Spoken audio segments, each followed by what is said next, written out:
Hello everyone, स्वागत है आप सभी का वेदांत क्लासेस की इस ऑनलाइन प्लेटफॉर्म पे। चलिए, हम हमारी पिछली क्लास में आहार एंड पोषण वाला जो पढ़ रहे थे उसमें हमने कार्बोहाइड्रेट कंप्लीट कर लिया है और आज के इस सेशन में हम वसा के बारे में पढ़ेंगे कि वसा या लिपिड क्या होते हैं। देखो, वसा या लिपिड को फैट कहते हैं और वसीय अम्ल के बारे में सबने पढ़ा है कि वसाएं हमारे शरीर को ऊर्जा प्रदान करती है। अगर बात करें कार्बोहाइड्रेट और वसा दोनों की तुलना करें तो हमें सबसे अधिक ऊर्जा तो वसा से ही मिलती है, लेकिन जब हमें इंस्टेंटली ऊर्जा की आवश्यकता होती है, तुरंत ऊर्जा चाहिए, तो उस समय कार्बोहाइड्रेट काम करता है। तो यहाँ पर देखो कि टॉपिक का नाम हमारा वही है, आहार एवं पोषण। आहार व पोषण यानी food and nutrition. Food and nutrition. Food and nutrition. Sorry, food and nutrients, क्या फूड एंड न्यूट्रिशन। चलिए, अब इस आहार एवं पोषण में हम जो आज पढ़ेंगे वो पढ़ेंगे वसा या लिपिड। वसाएं क्या होती है एक्चुअल में, मतलब हम बात करें तो वसाओं के लिए कि वसा या लिपिड या फैट क्या होती है, तो खाने में जितने भी चिकने पदार्थ हैं उनको ही हम क्या मान लेते हैं, वसा है। ऐसा कहीं ज़रूरी नहीं है कि जितने भी चिकने पदार्थ होंगे वो वसा होगी। जैसे अगर आप तेल को छू के देखते हो, तेल चिकना है, वो वसीय पदार्थ है। घी को हम छू के देखते हैं, घी भी चिकना है, वसीय पदार्थ है। मछली का तेल हो गया, वो भी वसीय पदार्थ है। पर ऐसा कहीं नहीं है कि जो चिकने पदार्थ है वही वसा होंगे, लेकिन मोस्ट ऑफली हम ये कह सकते हैं कि जो भी चिकनाई युक्त पदार्थ हैं खाने वाले, वो वसा से ही बने होते हैं।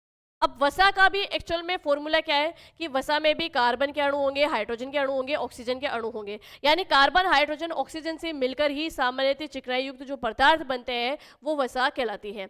लेकिन तुलना करें कार्बोहाइड्रेट और वसा, दोनों में अंतर क्या है। कार्बोहाइड्रेट और वसा में भी, कार्बोहाइड्रेट में भी कार्बन, हाइड्रोजन और ऑक्सीजन थे, वसा में भी सेम वही चीज़ है। तो दोनों में अंतर क्या है? दोनों में अंतर ये है कि कार्बन में जो ऑक्सीजन के अणु होते हैं उनकी मात्रा कम होती है।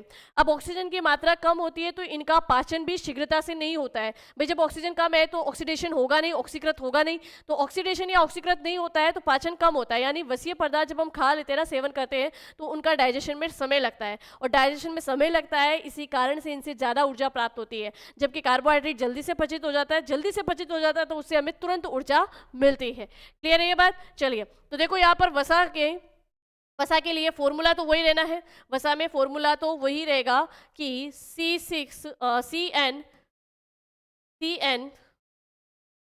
H2NON, ठीक है, ये होता है। लेकिन यहाँ पर बस ये है कि ऑक्सीजन की जो है वो मात्रा कम रहेगी। ऑक्सीजन की मात्रा क्या रहेगी यहाँ पे, कम रहेगी। तो वसा के लिए हम जो मेन मेन चीज़ें हैं वो लिख लेते हैं थोड़ा। मेन चीज़ें क्या है कि जैसे वसा क्या है, कार्बन, हाइड्रोजन व ऑक्सीजन के अणु अणु जुड़कर, कार्बन, हाइड्रोजन व ऑक्सीजन के अणु जुड़कर चिकनाई युक्त पदार्थ चिकनाई युक्त पदार्थ बनाते हैं। चिकनाई युक्त पदार्थ बनाते हैं और यही क्या कहलाते हैं, वसा कहलाती है। ठीक है, ऑक्सीजन की मात्रा कम होने के कारण लिखेंगे हम नेक्स्ट लाइन क्या कि वसाओं के अंदर ऑक्सीजन की कमी के कारण, ऑक्सीजन की कमी के कारण, ऑक्सीजन की कमी के कारण वसा का पाचन शीघ्रता से नहीं होता है। वसा का पाचन शीघ्रता से नहीं होता है, नहीं हो पाता है या नहीं होता है, शीघ्रता से नहीं होता है। ठीक है, चलिए, तो वसा का पाचन शीघ्रता से नहीं हो पाएगा क्योंकि ऑक्सीजन की कमी है। अब इससे हमें एनर्जी कितनी मिलती है? जैसे हमने देखा था कि 1 ग्राम कार्बोहाइड्रेट के पूर्ण ऑक्सीकरण से हमें 4 किलो कैलोरी ऊर्जा प्राप्त होती है। तो वैसे ही यहाँ पर हम देखेंगे कि वसा के पूर्ण पाचन से हमें कितनी किलो कैलोरी ऊर्जा प्राप्त होती है। तो यहाँ पर नेक्स्ट है कि इससे ऊर्जा या एनर्जी कितनी मिलेगी। तो ऊर्जा या एनर्जी,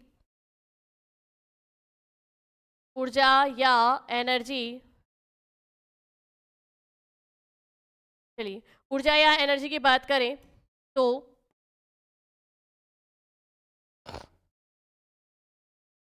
9.1 किलो कैलोरी प्रति ग्राम, यानी 1 ग्राम वसा के पूर्ण ऑक्सीकरण से 9.1 किलो कैलोरी हमें ऊर्जा प्राप्त होती है। यानी हम बात करें पोषक पदार्थों में कार्बोहाइड्रेट, प्रोटीन, वसा, इन तीनों का कंपैरिजन करें तो इन तीनों की तुलना में हमें सबसे ज़्यादा ऊर्जा जो है वसा से ही प्राप्त होती है। ठीक है, तो लिख सकते हैं कि सर्वाधिक ऊर्जा वसा से ही प्राप्त होती है। सर्वाधिक ऊर्जा वसा से ही प्राप्त होती है, से ही प्राप्त होती है। ठीक है, चलिए अब आगे बात करते हैं कि वसा क्या है, वसा के ऊर्जा कितनी प्राप्त होती है, वो अपन ने सब कुछ लिख लिया। इसको इस तरीके से भी लिख सकते हो कि 1 ग्राम पूर्ण ऑक्सीकरण से 9.1 किलो कैलोरी ऊर्जा हमें वसी रूपे मतलब वसा से प्राप्त होती है। वसा या लिपिड क्या है, क्या ये जल में घुलनशील है? तो भाई जल में नहीं घुलनशील है। भाई आप तेल की बूंदे जब पानी में डालते हो तो वो बूंदे ऊपर ही तैरती है ना, तो वसाएं या लिपिड जल में अघुलनशील होती है। वसा या लिपिड जल में अघुलनशील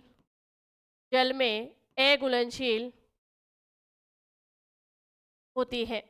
वसा या लिपिड जल में अघुलनशील होती है। क्लियर हो गई ये बात? चलिए इसके अलावा हम बात करें कि कार्बनिक पदार्थ जैसे कि ईथर हुआ, बेंजीन हुए, कुछ केमिकल्स ऐसे होते हैं जिनमें ये मतलब सॉल्युबल है, डिसॉल्व हो सकती है, घुलनशील हो सकती है, तो उनके भी क्वेश्चंस बनते हैं कि वसाएं किस किस में घुलनशील है। तो जैसे ईथर, बेंजीन जो होते हैं इनमें घुलनशील होती है। तो यहाँ लिख सकते हैं कि कार्बनिक पदार्थ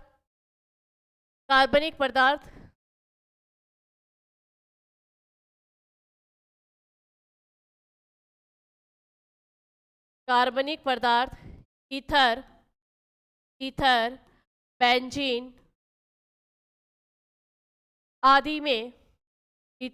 आदि में विलय होती है।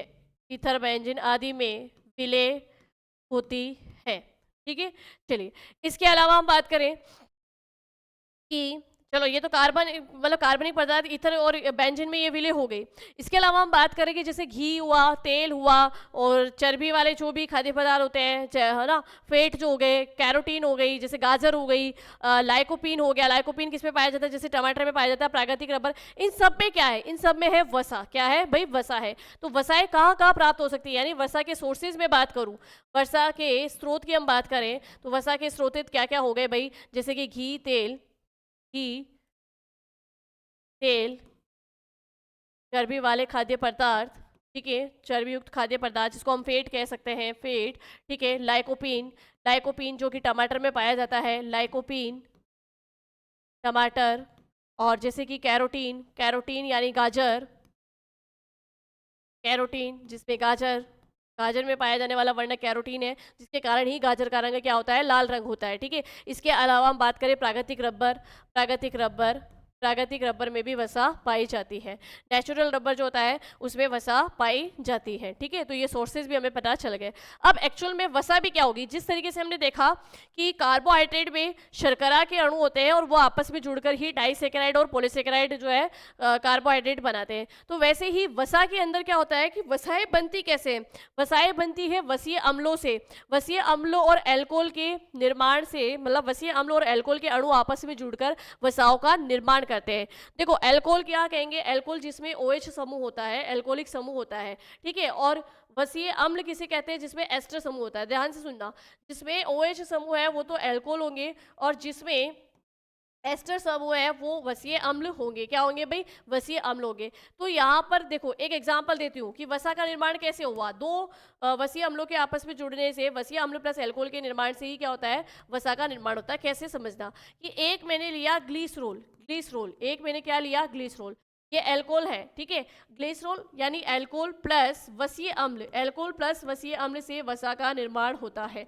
अब एल्कोहल प्लस वसीय अम्ल से वसा का कैसे निर्माण हुआ ये अच्छे से ध्यान में रखना। देखो ग्लिसरॉल की मैं बात करूं तो ग्लिसरॉल के 3 अणु, ठीक है, जैसे कि मैंने यहाँ ले लिया, ये मैंने ग्लिसरॉल के 3 अणु ले लिए। ठीक है, चलिए, और इधर मैं बात करूं वसीय अम्ल की, तो वसीय अम्ल के भी मैंने कितने अणु ले लिए? 3 अणु। तो मैंने बताया कि वसीय अम्ल की पहचान कैसे करोगे कि जिसमें ये समूह होगा, है ना। मैंने इस तरीके से लिखा, पर कोई नहीं, अगर इसको उल्टा भी ऐसे लिख रहे तो हो गया। और इससे कोई यहाँ पर अलग ही जो है पदार्थ जुड़ा हुआ है। ठीक है, ये R1, R2 और R3। ठीक है, तो 3 अणु एल्कोहल के और 3 अणु वसीय अम्लों के, इनमें जब आपस में क्रिया करवाई जाती है, इनमें जब आपस में क्रिया करवाई जाती है तो सबसे पहले जल के अणु बाहर निकलते हैं। क्या बाहर निकलते हैं? जल के अणु। ठीक है, अब देखो जल के अणु कहाँ से बाहर निकालोगे, जैसे ये देखो जल के अणु के लिए हमें चाहिए H2O, तो ये यहाँ से मैंने इन सब में से, इन तीनों अणुओं में से ये H2O के मैंने बाहर निकाल लिए, यानी 3 अणु तो मैंने H2O के बाहर निकाल लिए। अब पीछे क्या बच रहा है? पीछे देखो उस तरफ के समूह को देखें तो CH2 बच रहा है, शायद यहाँ बन नहीं पाएगा पर कोई नहीं, कोशिश करते हैं यही बनाने की, फिर नेक्स्ट स्लाइड पे। तो चलो पहले तो इनकी क्रिया से मैं यहाँ ऊपर लिख देती हूँ, 3 अणु H2O के बने और प्लस उसके बाद में इधर से CH2 बचा और इधर से ये R1 और फिर ये बचा CH और इधर R2 और ये CH2 और ये सॉरी R1 क्या, चलिए ये हमने एक H उधर दे दिया, तो यहाँ जो समूह बच रहा है उसको मैं बता रही हूँ, ये समूह जैसे बच रहा है OC प्लस और ये R1, ठीक है, इसी तरीके से ये जो है बच रहा है। इसके अलावा नीचे भी सेम यही चीज़ OC और ये R2, इधर भी OC डबल बॉन्ड और ये R3, इस तरीके के जो है ये बच रहे हैं। अब इसमें देखो कि अगर मैं इनकी बात करूँ, इनकी बात करूं तो इनके बीच में एक बंध बन रहा है, इनके बीच में ये बंध जो बन रहा है ना, ये बंध कहलाते हैं एस्टर बंध। एक्चुअल में ये जो निकल के आया कि 3 अणु आपने झल के निकाल दिए, फिर ये जो बना है ये क्या है? वसा है। ये क्या है भाई? ये है वसा, ठीक है, ये वसा है। और इनके बीच में जो ये बंध बने ये है एस्टर बंध, और इनको हम बोलेंगे सरल वसाएं। क्या बोलेंगे भाई? सरल वसाएं। ठीक है, तो अब एक चीज यहाँ पर पहले तो लिख लेते हैं कि एस्टर बंध कौन से होते हैं, और ये जो बनी थी कभी एल्कोहल और वसीय अम्लों के, लिख सकते हैं यहाँ पे नोट डाल के, जो चीज़ हमने देखी है अभिक्रिया बना के वैसे ही हम नोट डाल के भी लिख सकते हैं कि एल्कोहल प्लस वसीय अम्लों की क्रिया से वसा का सरल वसाए बनती है। ठीक है, समझ में आ गई है कि एल्कोहल प्लस वसीय अम्लों की क्रिया से सरल वसाए बनती है। समझ में आ गई। दूसरी बात, अब सरल वसाएं कौन कौन सी है? उदाहरण के तौर पे मैं बात करूं तो जैसे घी हो गया, तेल हो गया, ये सब क्या है? सरल वसाएं हैं। ठीक है, अब एक्चुअल में हम जो है कि एक चीज और कि भाई संतृप्त कार्बनिक यौगिक कौन से होंगे, आगे हम पढ़ेंगे वसा के प्रकार। जैसे कुछ वसाएं होगी जो संतृप्त वसाएं होंगी जिनको हम सैचुरेटेड फैट्स कहेंगे, और कुछ वसाएं होगी जिसे हम असंतृप्त वसाएं कहेंगे, अनसैचुरेटेड फैट्स कहेंगे। तो उससे पहले हमें ये ध्यानना होगा कि सैचुरेट ऑर्गेनिक कंपाउंड क्या होते हैं, संतृप्त कार्बनिक यौगिक क्या होते हैं। तो देखो सबसे पहले मैं बात कर रही हूँ संतृप्त कार्बनिक यौगिक की। किसकी? संतृप्त कार्बनिक यौगिक किसे कहते हैं? संतृप्त कार्बनिक यौगिक, संतृप्त कार्बनिक यौगिक यानी जिसको हम कहते हैं saturated organic compound, saturated organic compound, और एक होती है असंतृप्त, ठीक है, कार्बनिक यौगिक। चलो पहले बात कर लेते हैं संतृप्त कार्बनिक यौगिक कौन से होते हैं। ऐसे कार्बनिक यौगिक जिसमें एक कार्बन कार्बन आपस में एकल बंध के द्वारा जुड़े होते हो, यानी कि जब यहाँ पर 2 या 2 से अधिक अणु आपस में जुड़ेंगे तो उनके कार्बन कार्बन के बीच में एकल बंध होगा, सिंगल बॉन्ड होगा। ठीक है, और असंतृप्त की बात करूं, असंतृप्त कार्बनिक यौगिक की मैं बात करूं तो असंतृप्त कार्बनिक यौगिक अनसैचुरेटेड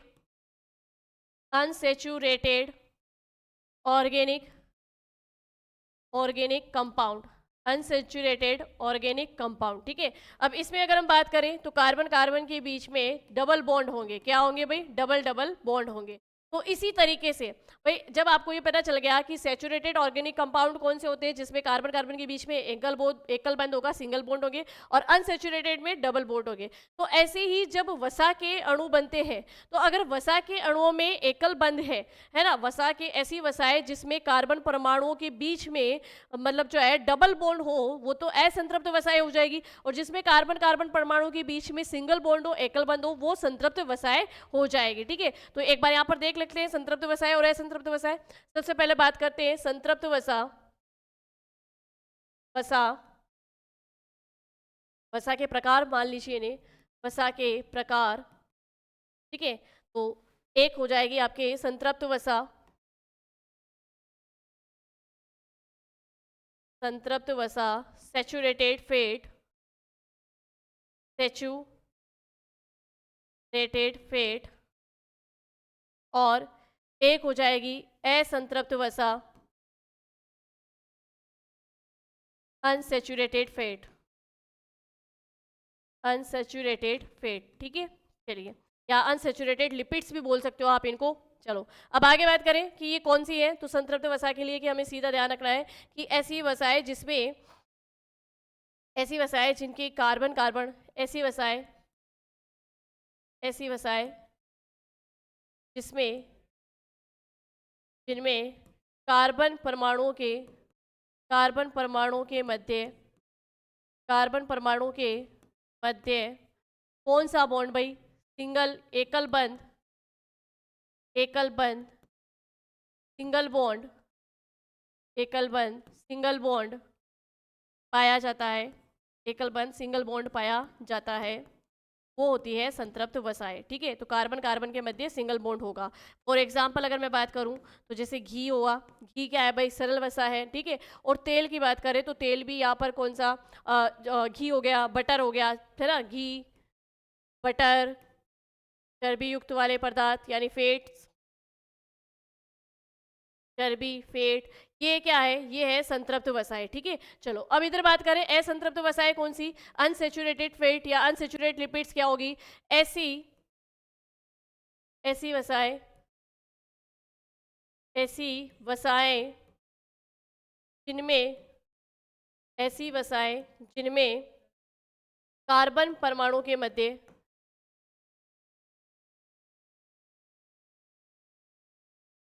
कार्बन परमाणु के मध्य द्विबंध, द्विबंध, डबल बॉन्ड, डबल बॉन्ड पाया जाता है, डबल बॉन्ड पाया जाता है, ठीक है। जैसे कि कार्बन कार्बन के मध्य डबल बॉन्ड होगा तो वो ये आपके हो जाएगी असंतृप्त वसाएं, जैसे कि वनस्पति तेल। अब एक चीज की, वनस्पति तेल जो है, तो ये जो वनस्पति तेल है, से वनस्पति घी का निर्माण किया जाता है, डालडा घी का निर्माण किया जाता है ना। डालडा घी कैसे बनाया जाता है, वनस्पति तेल से वनस्पति घी को बनाना कैसे होता है ना, क्या ऐसी प्रक्रिया की जाती है, वो प्रक्रिया क्या कहलाएगी, वो क्रिया, वो रासायनिक क्रिया कहलाएगी हाइड्रोजनीकरण, ठीक है। और उसमें से मतलब किसकी किसकी उपस्थिति में होगा, निकेल उत्प्रेरक की उपस्थिति में होगा।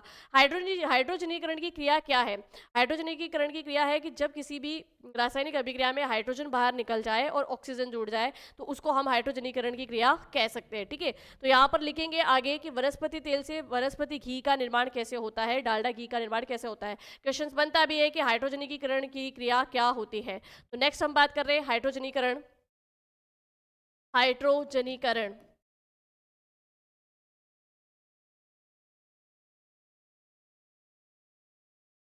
चलिए, यहाँ पर देखिए कि वनस्पति तेल से, वनस्पति तेल से वनस्पति घी का निर्माण, वनस्पति का निर्माण, ठीक है। इसमें प्रक्रिया कौन सी होगी, हाइड्रोजनीकरण की प्रक्रिया होगी, ये प्रक्रिया हाइड्रोजनीकरण की प्रक्रिया होगी। और किस उत्प्रेरक की उपस्थिति में होगी भाई, उत्प्रेरक या कैटालाइज क्या होते हैं, उत्प्रेरक वो होते हैं जो किसी भी रासायनिक अभिक्रिया की वेग में वृद्धि कर देते हैं ना, कि जैसे कि कोई रासायनिक अभिक्रिया मान लो 20 मिनट में होने वाली है और वो 10 मिनट में ही हो जाए तो वो क्रिया ही कौन सी है, मतलब वो ही क्या कहलाते हैं, उत्प्रेरक कहलाते हैं। अब जरूरी नहीं है कि सारे उत्प्रेरक यही काम करें, रासायनिक क्रियाओं की दर को ही बढ़ाए, कुछ उत्प्रेरक ऐसे भी होते हैं जो रासायनिक क्रिया की दर को कम कर देते हैं, ठीक है। तो वो उत्प्रेरक वाले टॉपिक में हम बाद में पढ़ेंगे। तो यहाँ पर कि भाई किस उत्प्रेरक की उपस्थिति में होता है, तो निकेल उत्प्रेरक की उपस्थिति में ये क्रिया होती है। क्लियर हो गई ये बात। चलिए, अब आगे बात करेंगे, जैसे कि आपने देखा होगा संतृप्त वसाएं क्या होती है। संतृप्त वसाओं में जैसे मैं बात करूं, एक नारियल तेल का एग्जांपल लेते हैं ना, वे कोकोनट ऑयल जो होता है ना वो सर्दी के दिनों में जम जाता है क्योंकि वो संतृप्त वसा है, और जबकि सरसों का तेल जो है वो नहीं जमता है, चाहे सर्दी हो चाहे गर्मी हो। तो असंतृप्त वसा है कौन सी भाई, सरसों का तेल, उसमें डबल बॉन्ड है, तो डबल बॉन्ड इतना ईजिली जिनका मतलब इन अम्लों को तोड़ा नहीं जा सकता, मतलब इन अणुओं को तोड़ा नहीं जा सकता डबल बॉन्ड के कारण, तो वो तो नहीं जमता है। जबकि नारियल तेल इजीली जम जाता है क्योंकि वापस संतृप्त वसा है, कार्बन कार्बन के मध्य सिंगल बॉन्ड है, ठीक है। चलिए, अब एक और एग्जाम्पल कि वसा यहाँ पर लिख सकते हो ये एग्जाम्पल के तौर पे कि नारियल तेल असंतृप्त नारियल तेल संतृप्त वसा है, संतृप्त वसा, जबकि जबकि का तेल, ऐसे तेल जो सर्दियों में नहीं जमते, यानी उनमें असंतृप्त वसाएं पाई जाती है। कौन सी वसा पाई जाती है? असंतृप्त वसा। चलो अब आगे बात कर ले। नेक्स्ट बात करें कि वसा और क्षार के मिलने से क्या प्रक्रिया होती है ना, तो साबुनीकरण की प्रक्रिया पर भी एग्जाम्पल आते हैं कि साबुनीकरण की क्रिया क्या है, साबुनीकरण की क्रिया क्या है, इससे पे भी क्वेश्चन बनते हैं आपके इसी के अंदर वसा वाले पॉइंट से। साबुनीकरण की प्रक्रिया की मैं बात करूं तो देखो इसमें वसाएं, वसा प्लस क्षार मिलकर, वसा प्लस क्षार, ठीक है, वसा प्लस क्षार मिलकर ये साबुनीकरण की प्रक्रिया करती है ना, वसा प्लस क्षार, यही प्रक्रिया क्या कहलाती है? साबुनीकरण। अब देखो वसा में आप कुछ भी ले सकते हो, वसा का कितने भी अणु ले सकते हो। क्षार में हम बात करें तो क्षार जैसे NaOH हो गया है ना, या KOH हो गया, ये ले सकते हैं, और इनसे जो साबुन का निर्माण होगा वो प्रक्रिया क्या कहलाएगी? साबुनीकरण कहलाएगी। इन सरल वसाओं में देखो कुछ उदाहरण ऐसे हैं, जैसे कि हम बात करें कर्ण मोम होती है, हम मतलब कानों से जो बोलते हैं कि किटी निकालते हैं, वो भी क्या है? वसा है, ठीक है। और जंतुओं की या पक्षियों के पंख जो होते हैं उनमें भी ये ना लेलोनील एक वसा पाई जाती है। मधुमोम जो होता है उसके अंदर भी क्या होता है? मधुमोम मधुमक्खियों में पाया जाता है, वो भी क्या है? वसा है। पेट्रोलियम पदार्थ, पेट्रोलियम जेली जो होते हैं, वैसलीन वगैरह आप लगाते हो सर्दियों में, वो भी क्या है? वसा है, ठीक है। तो यहाँ पर ये जो है वसाओं के हमने वसाएं दो प्रकार की, संतृप्त असंतृप्त, उनके बारे में हमने पढ़ा। अब मेनली एक थोड़ा सा मेजर डिफरेंस और करें वसा पे, तो वसा के कुछ प्रकार, वसा के कुछ प्रकार ये भी है, जैसे कि एक होती है सरल वसा, एक होती है संयुग्मित वसा, ठीक है। तो सरल वसा क्या है, संयुग्मित वसाएं क्या है, और व्युत्पन्न वसाएं क्या है? तो सबसे पहले बात कर लेते हैं सरल वसाएं। सरल वसाएं और एक हो जाएगी आपके संयुग्मित वसाएं, संयुग्मित वसा, और एक हो जाएगी आपके व्युत्पन्न वसा, व्युत्पन्न वसा, ठीक है। चलिए अब सरल वसा, संयुग्मित वसा और व्युत्पन्न वसा, इसका क्या है?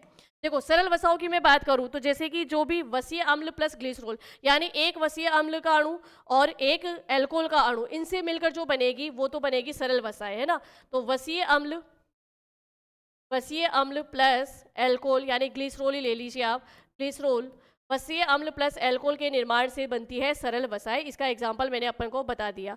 और जब सरल वसाओं के साथ में, सरल वसाओं के साथ में जब कोई क्रियात्मक समूह जुड़ जाएगा, भाई यहाँ पर क्रियात्मक समूह केमिकल के, केमिस्ट्री के अंदर कुछ क्रियात्मक समूह होते हैं, जैसे मैं बात करूँ फास्फेट समूह होता है, प्रोटीन का समूह होता है, कार्बोहाइड्रेट समूह होते हैं।